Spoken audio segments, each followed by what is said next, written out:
All right, we're here as promised. Noon every weekday. Lunch therapy. Today's a special day because we're talking about jetpacks. Last time we showed this video. Now it looks like I am in a jetpack. We showed this video a while back. Extraordinary. I had no idea what the heck was going on here. But now I've got a pretty good idea. And I'm going to relate that to you. We're going to do some breathing. Lunch therapy is a place where we say hi instead of hi. We say hi. It's a great place for people that, ex-members of the Myth Club. It's a good place for members of the Hummingbird cult. Jetpack Mania is here to stay. Hi. It's great to have everybody here. Please subscribe if you on YouTube or share this on Facebook. Get this thing around because there's a lot of really important information in here. And also, we can cut the crap for half an hour. We can look at stuff and go, this makes sense. This makes sense. Because the other stuff in the world, it's not making a lot of sense lately. Not making a lot of sense. All right, let's move on in to lunch therapy.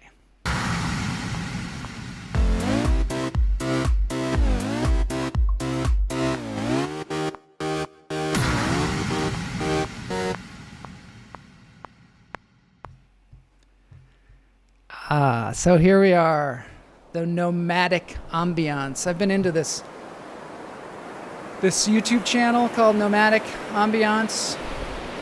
The guy, Kyler Boone, travels around the world just videoing relaxing places, giving you the sounds of some relaxing places. I think this is in San Diego on the beach. This is what we talk about when we talk about ASMR. I don't know what it stands for. I don't know. Did you validate the source? It's a good point. It's a good point. CGI Inc. Todd Lee is obviously a genius in construction, so maybe he can fact check some of the construction that goes on with these crazy jetpacks. But first, we're going to do our breathing. We're going to go in through the nose, out through the toes, of course.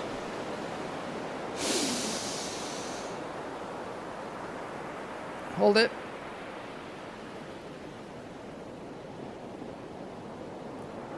Let it out. Yes, Boney seemed to be trying to escape in that intro. He's actually trying to escape the madness, trying to get himself into the box, because we all got to get ourselves, in the box these days. Take shelter. That's what we're doing. Well, no, this is a place where you can be free to breathe and not freak out. In through the nose, out through the toes. I think I need some breathing today. Hold it. Let it go. For those of you who just popped in on Facebook, you can pop in and out of this thing. I can't see you, sitting at home in your underwear. I can't see it. I can see it though if you post a comment. I can put it on the screen, and it's kind of a community, and it's super fun. And share it around, and subscribe. One more breath, in through the nose, out through the toes. Hold it. And let it go. We've got some cool stuff coming up this week. As I have mentioned before, we are going to have Bennett Jones tomorrow. He is the creator of the movie I Am a Knife with Legs. I Am a Knife with Legs. So we're going to watch a trailer for I Am a Knife with Legs right now. Here it is. Here I am, waiting for death. You're listening to BBC World News. Rock superstar Benet has cancelled his upcoming international tour because a fatwa has been issued calling for his death. Benet, any idea why this person is demanding you be killed? I don't know, man. It might have something to do with my song, All Religion is Stupid, Especially Yours. So how did I get here, waiting for certain death? Well, I'll tell you this story. I grew up in a small village in Europe. My father was a shoelace repairman. Then one year, monk shoes came back in style, and he had to sell me into human trafficking. Being human trafficked became routine. I wanted to change. Story. I decided to become an international pop star.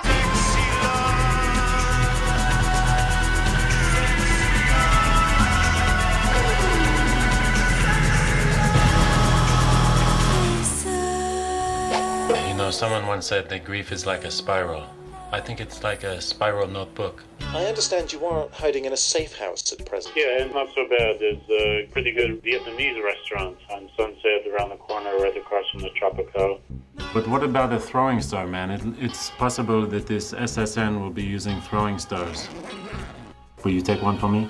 Yeah. What if it was dipped in poop?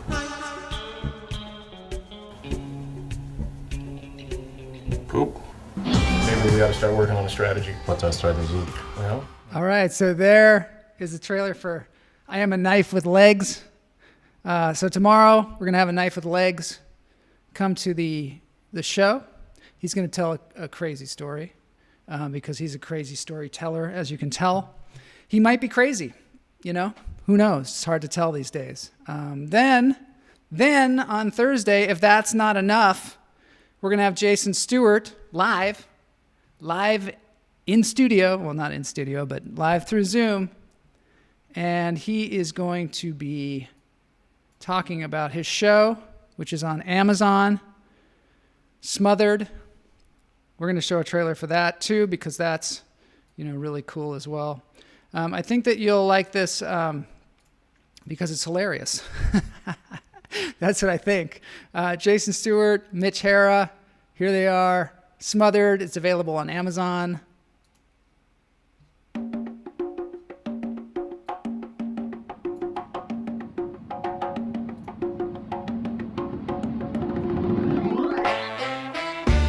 Everybody loves me. Everyone hates you. Randy. I'm Ralph. Randy. Randy. He's Randy. I'm Randy. In chapter 2 of my book, Dead... Why aren't we having sex anymore? You're like an Alzheimer victim. We had sex 3 days ago. When? Oh my God. We whacked each other off during This Is Us. Okay, can I be honest now? Oh, it's just gonna be mean now. No, I'm gonna be honest. Mean. Honest. Mean. Honest. Mean. Direct. You've turned into your fucking grandmother. Yentl changed my life. Fuck. Barbara Streisand. Fuck. See ya. Oh, good hard. Your inner child is dead. Just because I said no to the ball gag does not mean that my inner child is dead. You're an emotional terror. Oh, fuck you! Fuck you. Fuck you! Fuck you!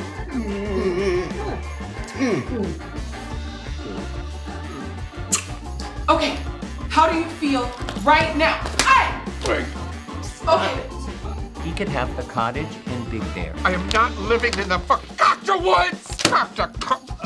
Gentlemen. The IRS is suing you for $200,000. Oh my God, I'm so sorry. There it is, my friends, Smothered. So check that out. Jason's going to be here on Thursday, smothering us with love. Anyway, so here we are. We're here. We're breathed out. We're breathing continuously. Let's see what people say here. Bennett Jones, yes. Love Bennett Jones. You're going to love him even more when you hear his crazy stories. She's a fan with legs. I'm a fan with legs. It's a great shirt. This is a lunch therapy shirt. They are available at joelmarshall.com. Help buy shirts so that we can buy our guests shirts. That's essentially it. Buy a shirt, and then we get one for the guests. Got to check that out. Yeah, a knife with legs, Smothered, all of it. Yay.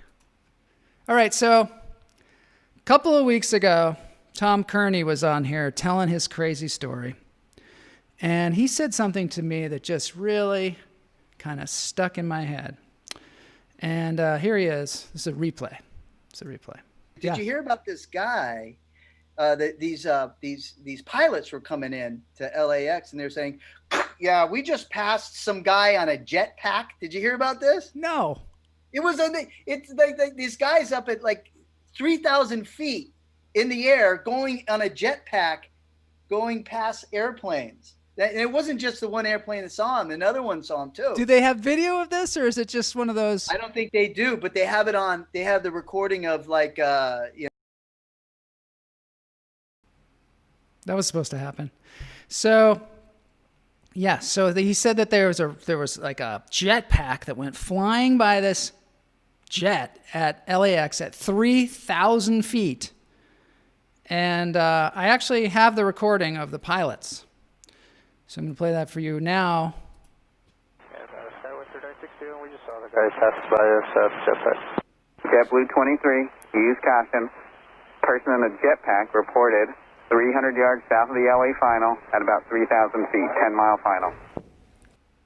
Let's hear that again. Skywest 362, we just saw the guys pass by us jetpack. JetBlue 23, use caution. Person in a jetpack reported 300 yards south of the LA final at about 3,000 feet, 10-mile final. I like that because pilots, they always sound so weirdly calm. Like they've seen a jetpack fly by multiple times. Okay, that's a jetpack. It's going by. There's a jetpack. Oh yeah, confirmed, jetpack flying by. You know, I once met a pilot. Well, I have a friend who's a pilot, but he never told me this. This other guy told me. He said pilots speak with a southern accent because it makes people think they're like Chuck Yeager if they do that. So they all speak with a southern accent no matter where they're from. I don't know. Do those guys have southern accents? All right, so let's move on. I've investigated jetpacks because the big question is, where's my jetpack? Why am I not flying around with a jetpack? When I was a kid, it seemed like that was happening. I saw something where there was like a flying garbage can that you could fly around on, but I have not seen it at all. And so I'm a bit disappointed. I thought, the future, we'd be just all over the place. So here's what I found out. Nelson Tyler, who's probably going to be on the show later on this week, he pretty much invented the jetpack. This is him. He calls it the rocket belt. This is him. This is the first civilian rocket belt test. And this was in the 60s. And this is Nelson Tyler. Nelson Tyler, Marshall Joel telling you about Nelson Tyler. And there he is. He's trying to get off the ground. This is the way they tend to test these things, is they put them on like a pulley. And they kind of test it out. And if I go later on here, he's going to be just flying around in this thing. Here he is. I do need to get Karamatic on the show to validate this nonsense. Chris Karamatic is the friend that I mentioned who flies jet airplanes. Seems crazy that a friend of mine would fly jet airplanes with people in it. Okay, there it is. This is one of the first ones. And you see, he doesn't get very far off the ground. And it was very tenuous and actually very dangerous because you got these rockets on the back and they just kind of throw you up and, who knows where you're going to go. So they advanced this technology to the point where they got this guy, Bill Suitor, who was the kind of used to fly these jetpacks in the military before the military was like, I don't know what we're going to do with this stuff. We can't kill anybody with this. So they kind of abandoned it. But Nelson Tyler and Bill Suitor continued on experimenting. And at the 1984 Olympics, if you remember this, this is Bill Suitor flying in the LA. Yeah, exactly. There he is flying in the LA Olympics. And he flies and he lands on this little pad. And we as kids were kind of like, hey, that's cool. I want to get one of those. There was also one at Disneyland. Same guy, fly the same one at Disneyland.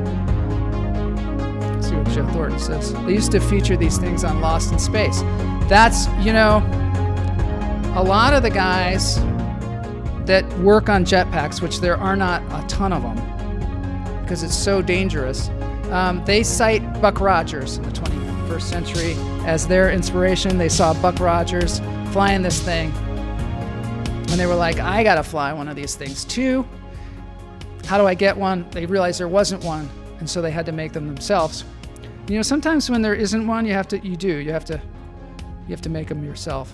Let's see what Matt Wright has to say. Looking back, I think we got two visions of the future: silver suit, jetpack, food pills, or Kaftan, no pinky toe, self-actualized super brains. Neither of them are here, I don't think. Todd says, I always check the cockpit for Karamatic when he's on board. If he's there, I'm getting off the plane. Instead, we got free email thumb drives that can store 1 terabyte for less than $100. You know, it's a start, I guess. Joe remembers this. 1984 Olympics.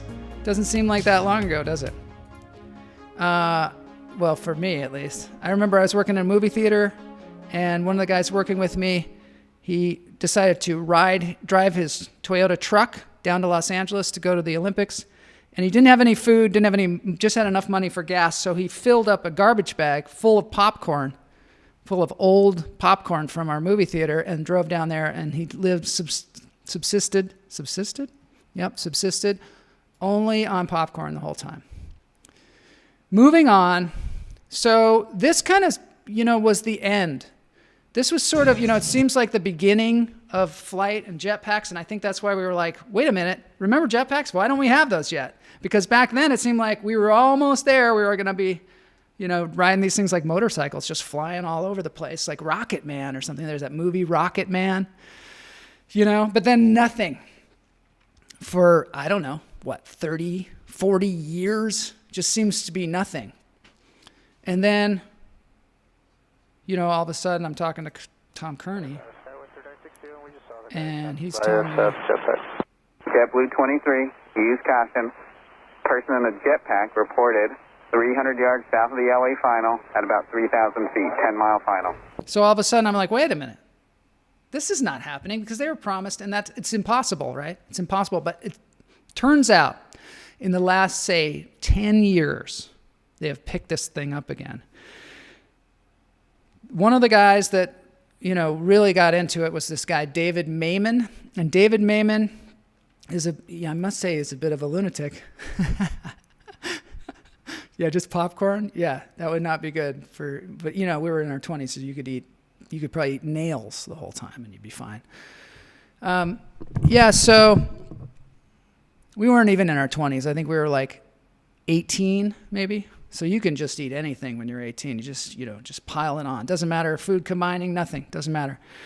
So this guy, David Mayman, he suddenly got it in his head. And he's a guy that had been investing and made a lot of money in business and was really kind of wealthy and had the ability to say, hey, I'm gonna fly in a jetpack. And not only did he want to invent the jetpack, he really, I think he had this real need, this really strong desire just to fly. And he knew how to fly helicopters, he knew how to fly planes, but that wasn't enough. He needed the jetpack. And I think this is the kind of thing that we needed to move this along, because when it comes down to it, what good is this going to do? They try and come up with reasons to have jetpacks, and they were trying to get in the military, like you could fly around and shoot people, but that would just make you easy to pick off. Also, I think the latest thing that they've been saying is it's good for rescue. Like if somebody's on the side of a building and it's fire, you could jetpack up there and get them. So this guy, David Mayman, went on a relentless chase for this thing. And I think this was in the early 2000s. There's a movie about him, and this is trailer day, I guess. I'm going to show you a trailer from this movie, just a little bit of it. There's David Mayman. There he is jumping out of a plane. And it's weird because while he talks about jumping out of a plane, he says, yeah, I'm really afraid of heights. And it's related to sort of 0 to 500 feet, which is unfortunately exactly the area that he's afraid of just 30 feet above the ground. which is exactly where you fly Every when so you have a often jetpack you've got on. to do something that is from the heart, something that Jetpack you're enthusiasts. That's passionately what I think they are. interested in. There's probably a It's Facebook been group. completely absorbing, and this really hasn't been easy at all. I guess if it was easy to build a jetpack, then there'd be more. This guy's obsessed. Out in the streets. This is his wife. A complete obsession, and it's not just the person. And she's a Everybody psychologist. in the family has to become obsessed, because otherwise you go crazy. So this is a really interesting movie, by the way. That's either Bill or it's Nelson flying that thing, probably. Will go about 100 yards, the length of a football field. So this is That's it. we're gonna have him on the show this week, hopefully. It began when I was a very, very small child. Nelson. It's totally irrational. It makes no sense at all. Logically, commercially, it's crazy. Get killed doing this. I mean, very easily. Okay, that was Bill, the guy that Because we the saw least flying it. little error. All right, so I'm going to is back out of magnified. this for a second because you can see that movie, but I'm going to just give you a little bit of information about David Mayman's journey. So he went and he found Nelson Tyler, and he said, I remember the jetpacks from Disneyland. I remember it from the 1984 Olympics. You're the guy that made it. Can you help me make one now? But I want to make it so I can really fly around, all over the place. And, Nelson Tyler, he's just that kind of guy. He's like, okay, let's do it. So they started working on it, and they found it to be absolutely impossible. Face dancing plus jetpack. Yeah, that does sound good. So they found it absolutely impossible. In fact, David Mayman just would not give up. And if you watch this movie, they're a little bit like, you guys are really getting crazy, because they would have this jetpack and have a really hot engine on the back, and they would fly. And then David actually crashed, did a little tumble, totally burnt his leg, had to go to the hospital. But still, he continued. He continued on and on and on. And what happened is he almost killed himself. After that, he went and tried to cross a big body of water and crashed into the water, and his leg was still all burned, so he started to get an infection. But still, he continued. And they lucked out, because finally what happened was the perfect size engine was built. And they say that it's probably because everybody's flying drones around now, and drones became very popular, that these more and more these little engines were being built. And they found this friend in the Netherlands that had developed the perfect engine for this, and they put it on there. And this is what happened.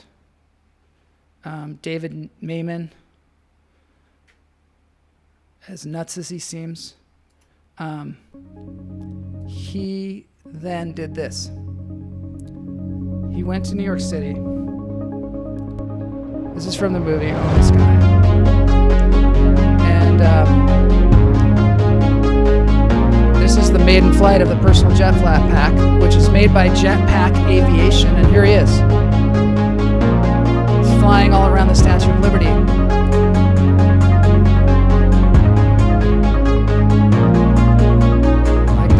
like that movie, Dan. It's good to see you here. Where have all the jetpacks gone? Look at that. So, he's flying a lot now. Way up there in the sky. He's not at 30,000, or 30,000 feet? Is that what they said? 3,000 feet? But he's not up there where the jets are. He's getting there, though. He's getting to where the jets are.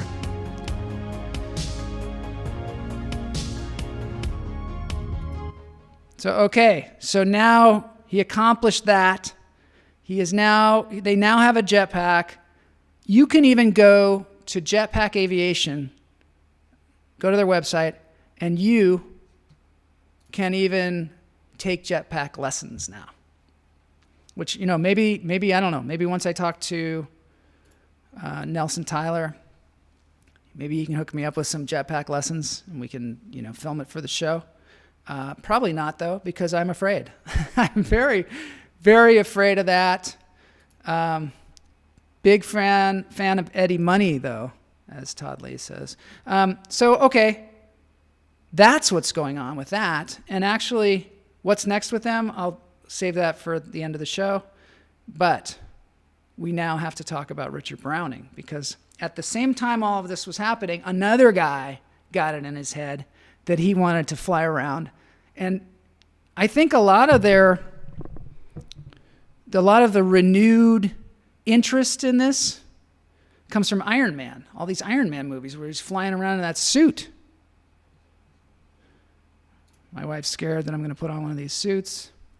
Tom Kearney, what did I tell you? Jetpacks are real. He's doing it. He's going to go take lessons. Maybe we'll get Tom to take lessons and we can just film him. Please don't do that. Yeah, after you see that movie, you'll be like, no way. But they put you on a hook and you've got a, pulley. I don't know. I'm sure I would kill myself. So then there's this guy, Richard Browning. Similarly, around the same time in the early 2000s or maybe 2010s, here's Richard Browning. He's got himself one of those little engines, and he starts practicing on his own. And I think one of the things about jetpacks is there's not like big industry behind these things. There's just individuals, because no one's really found a real way to monetize it. You know what I mean? Like they don't really find a need for it. It's more like it's a personal need to fly up in the air, which is sort of seems a bit frivolous because we have planes and helicopters and all these other things. And it also seems a bit dangerous. So you see, he put them on his feet first and his arms. And he was having some trouble. He's having a little trouble with that. And then this is the whole development of it. And I spoke with him in the email. He's out there shooting more videos right now.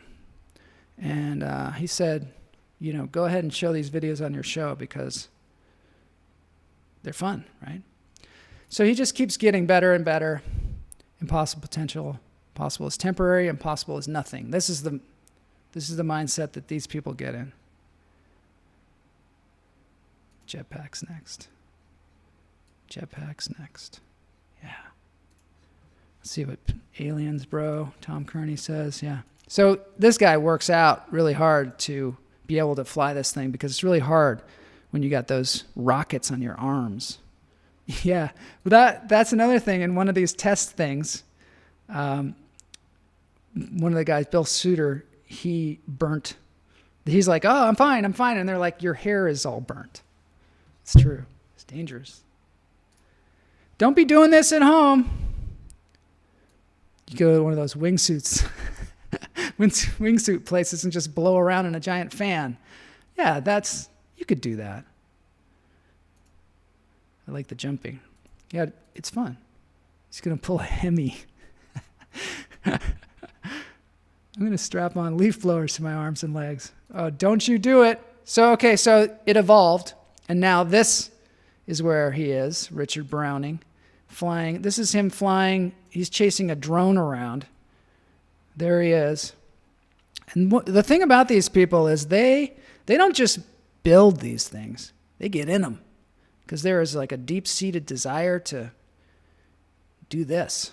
So he's got, in this particular case, he has almost a wingsuit on, which he's got the legs with the, it's like he's got a dress on.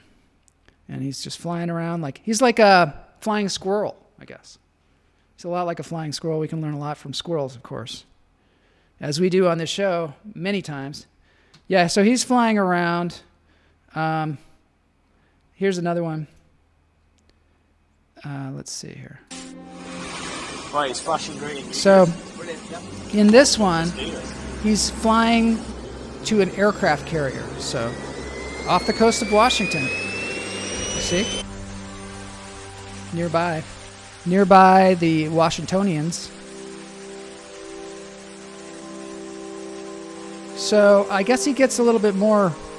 The way he describes the way he flies is he's got the jets on his arms, and then he's got the jet pack and it forms like a tripod that he can ride around on.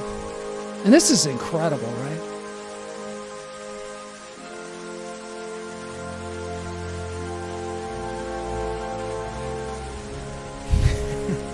Leg wing and arm whips. I do love that show. It's a good one. It's better than Cagney and Lacey almost. So Todd thinks maybe it's fake? Is that it? Because of the... Well, this is what they say. They say that it's really hot right around the jet engines, but the farther you get away, it's like a it's like a hairdryer. So if you hold a hairdryer over here, but don't use dryers to fly up in the air. It's not recommended on the show. Look at those people. They're like, hey, look at him. What's he doing? Look at that crazy flying man. I'm going to do this. I'm going to do this thing. Guy 62, we just saw the guy pass by us jetpack. JetBlue 23, use caution. Person in a jetpack reported 300 yards south of the LA final at about 3,000 feet, 10-mile final. I'm not saying that guy was Richard Browning because I think he'd be obvious. He'd be an obvious one. Looks like everyone on that boat was a waiter. It was a boat full of waiters. Yeah, well, they were very impressed. I think one of them offered to get him a Coke. Can I get you a Coke, sir? Flying, sir, up in the air, flying there in your weird jetpack. Okay, so what's the purpose? What's the purpose of having a jetpack? They're trying to find purposes. This is one of the purposes that he has found. Let me just go back out here for a second because I'm going to talk to you about, I got to let you know what the status of jetpacks are. Richard Browning, he's looking at racing them. He thinks it'd be fun to have people race around because he thinks it's pretty safe at this point. And so he's going to train other people to race on a little course over the water where it's not too dangerous. And he thinks that would be fun. So it could be like a sport. Music indicates there's a bomb somewhere. Yeah. And the other thing is that they could fly up, like I was saying before, and rescue people from burning buildings. Rather than have ladders, you just... But of course, you're on this jetpack, so you might actually get too close to fire and explode, if you ask me. And that would kind of... I don't know. That would kind of detract from the whole safety element of it. He's trying to find a porpoise. He's trying to find porpoises. Yeah, that's why they fly over the water. The other... So they have this company called Gravity Industries.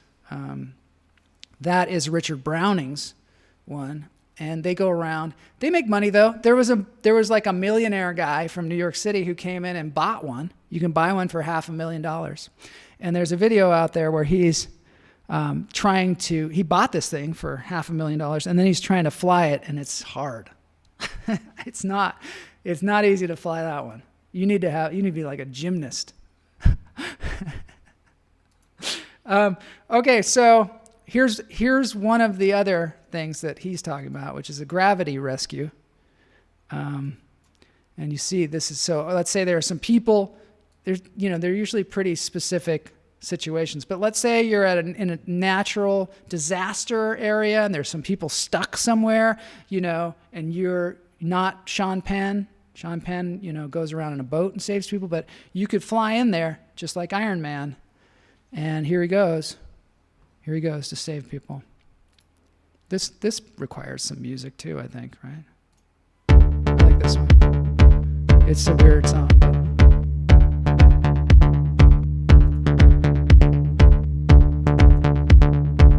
This is pretty fun. I mean, I don't even really need to do this because I can. There, Todd. There's the effect on the water. I don't really have to do it because I can do this. Jetpacks for waiters, flambés, baked Alaskas. They fondue you. They fondue you. I'm fond of you too.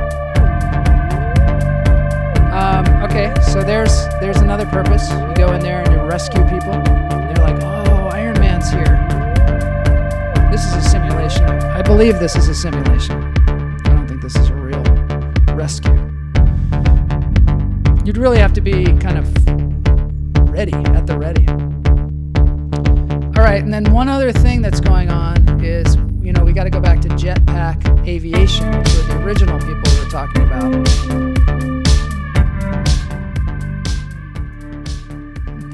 The original people we were talking about, they have a thing called Jetpack Industries, and that's David Mayman, and they are making a motorcycle, a flying motorcycle. I always wanted a flying garbage can, but flying motorcycle seems like it might be good. Might be a good substitute for flying garbage can.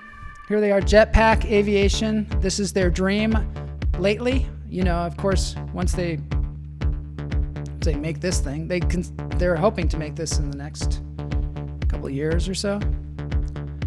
And this is a simulation, Todd. This is not real. This is not real. He's leaving a trail of nicely cooked fish. I like that. Yeah, you fly over water, you also can make dinner. So soon we'll be flying around and flying motorcycles. This is something Tom Kearney would like, I think. Flying motorcycles. All right. I'm going to leave it at that. Look at that. I don't know what that one is. That's like an Uber. It's like an Uber motorcycle.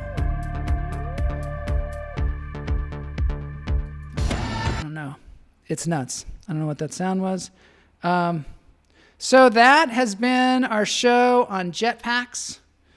I know that you have a lot of questions. I know that you'll have a lot of questions for this one.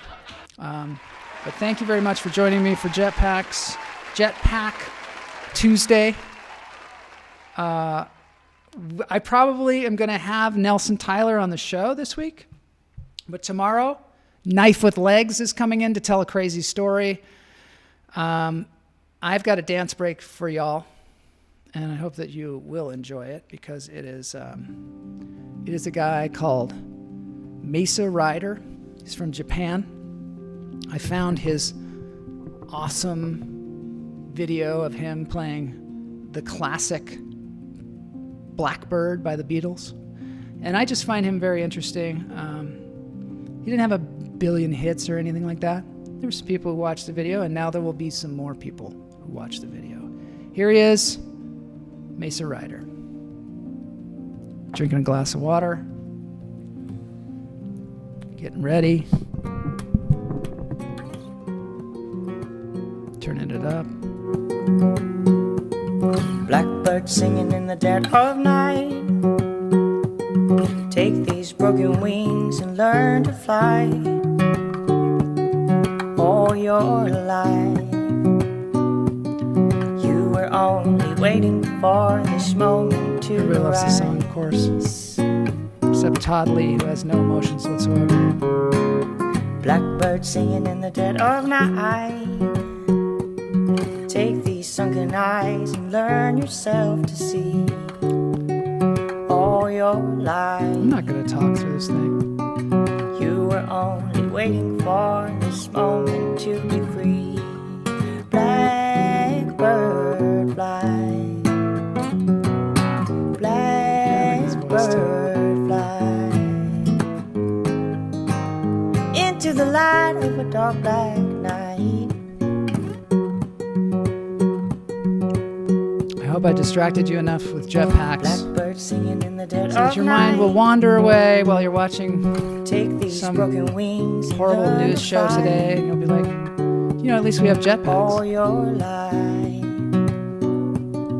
you were only waiting for this moment to It's a new slogan for lunch therapy. You were only waiting At least we have for this jetpacks. moment to arise.